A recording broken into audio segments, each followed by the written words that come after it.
ভোজি ভোজি তো নাম চোকা নয়ন মোর যাও জীবন প্রভু দিনে ন দেখিলে তো কলা বদন মোর সরে নিদিন মোর সরে নিদিন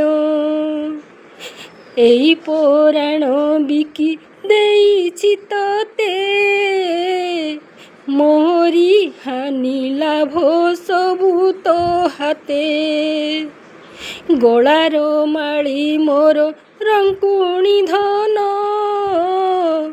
ପର କରିବୁ ନାହିଁ ତତେ ମରାଣ ମୋର ଜୀବ ଜୀବନ ମୋର ଜୀବ ଜୀବନ।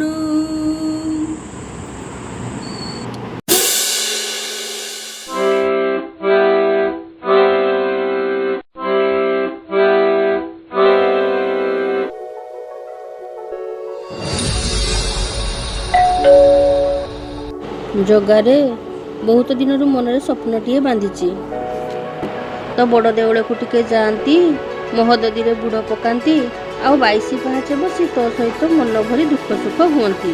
ହେଲେ ତୁ କ'ଣ ଡାକୁଛୁ? କେବେ ତ ଡୋରି ଲାଗିବ କେଜାଣି? ସତରେ କ'ଣ ମୋ ସ୍ୱପ୍ନ ସ୍ୱପ୍ନରେ ରହିଯିବ? ତୁ ମୋତେ ତ ସିଂହ ଦୁଆରକୁ ଡାକିବୁନି? ମୁଁ କ'ଣ ତୋର ଶ୍ରୀକ୍ଷେତ୍ରକୁ ବୁଲି ପାରିବିନି? ଏଥର ଯଦି ତୁ ମୋତେ ନ ଡାକିଛୁ ଆଉ ତୋ ସହିତ ମୋଟେ କଥା ହେବିନି। ସତ କହୁଛି, ତୋ ସହିତ କଟି ପକେଇଦେବି। ଜୟ ଶ୍ରୀ ଜଗନ୍ନାଥ, ଜୟ ଶ୍ରୀ ଜଗନ୍ନାଥ, ଜୟ ଶ୍ରୀ ଜଗନ୍ନାଥ।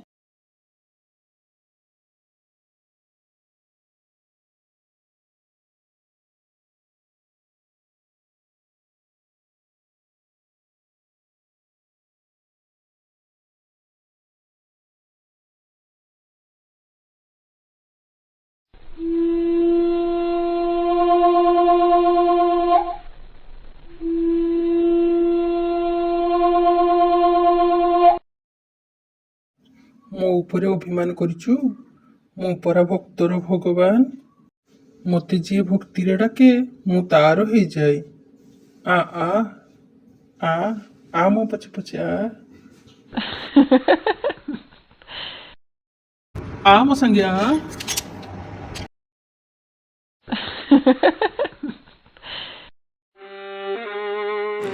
ଏ ମୋ ଜଗା ଆସିଛି ରେ। ମୋ ଜଗା ମୋତେ କୁଆଡ଼େ ଡାକୁଛି?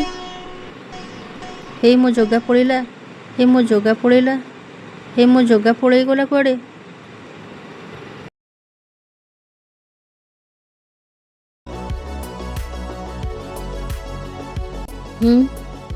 ମୋ କାଳିଆ ଆସିଥିଲା, କୁଆଡ଼େ ଗଲା ମୋ କାଳିଆ?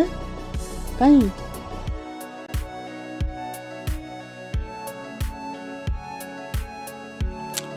ହ୍ୟାଲୋ, ହଁ ଲିପି, କେମିତି ଅଛୁ? ଭଲ ଅଛୁ? ବାପା ମା ଯାଇଛନ୍ତି? ହଁ, ମୋର ତ ଘରେ ବହୁତ କାମ, କ'ଣ କରିବି କହ? ଛୁଟିରେ କୁଆଡ଼େ ଆଉ ବୁଲିବା ପାଇଁ ଯିବି?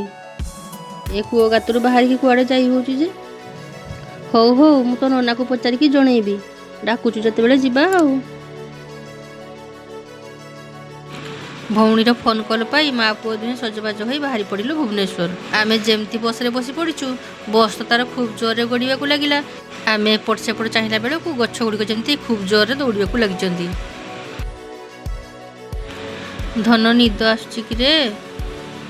ହଉ ହଉ ଶୋଇପଡ଼, ପହଞ୍ଚିଲେ ମୁଁ ତୋତେ ଡାକିଦେବି। ସେପଟେ ବାଦାମ ଭଜା ମଟର ଭଜାର ଡାକ ଶୁଣି ୟାର ନିଦ ଭାଙ୍ଗିଗଲା। ଆଉ ମୋତେ କହୁଛି ମାମା ମୋତେ ବହୁତ ଜୋରସେ ଭୋକ ଲାଗିଲାଣି। ମୁଁ ତାକୁ କହିଲି ହଉ ନେ ବିସ୍କୁଟ ଆଣିଛି ଖା।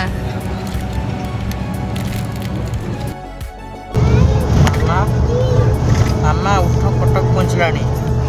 ୟାରି ଭିତରେ ଗାଡ଼ି ଆସି କଟକ ପହଞ୍ଚିଗଲାଣି।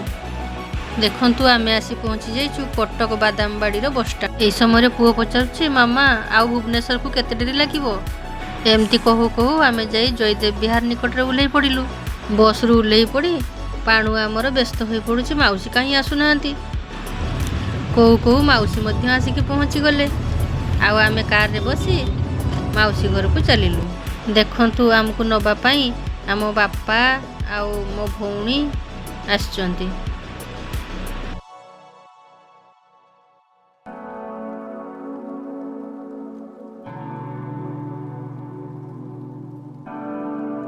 ଠିକ୍ ସମୟରେ ଆମେ ଯାଇ ପହଞ୍ଚିଗଲୁ ଭଉଣୀର ଫ୍ଲାଟ୍ ନିକଟରେ। ସେପଟେ ମା ବ୍ୟସ୍ତ ହୋଇ କାହାକୁ ଫୋନ୍ କରୁଛି, ଏମାନେ ଏତେ ସମୟ ହେଲାଣି କାହିଁକି ଆସୁନାହାନ୍ତି କେଜାଣି। ଠିକ୍ ସେତିକି ବେଳେ ଆମେ ଯାଇ ପହଞ୍ଚିଗଲୁ। ସେଦିନ ଭାଗ୍ୟକୁ ଭଉଣୀ ପୁରୀରୁ ମହାପ୍ରସାଦ ମଗେଇଥିଲା। ମନ ଖୁସିରେ ଆମେ ସମସ୍ତେ ମହାପ୍ରସାଦ ଖାଇ ବସିଗଲୁ। ପୁରୀରୁ ମହାପ୍ରସାଦ ଆସିଛି। ଭାଗ୍ୟରେ ଥିଲେ ମହାପ୍ରସାଦ ମିଳେ। କାଳିଆ ଦୟା କରିଛନ୍ତି, ଆମେ ମହାପ୍ରସାଦ ପାଇଛେ।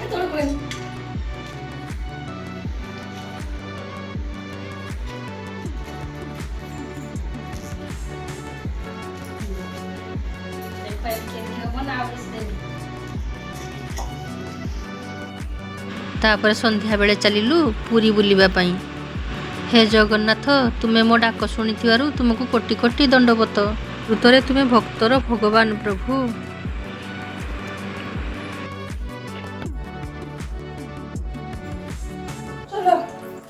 ଏଠି ଦେଖନ୍ତୁ, ଆମେ ସମସ୍ତେ ଗାଡ଼ି ଭିତରେ ବସି ଯାଇଛୁ ଆଉ ପୁରୀ ଅଭିମୁଖେ ବାହାରି ପଡ଼ିଛୁ। ସମସ୍ତଙ୍କ ଖୁସି କହିଲେ ନ ସରେ।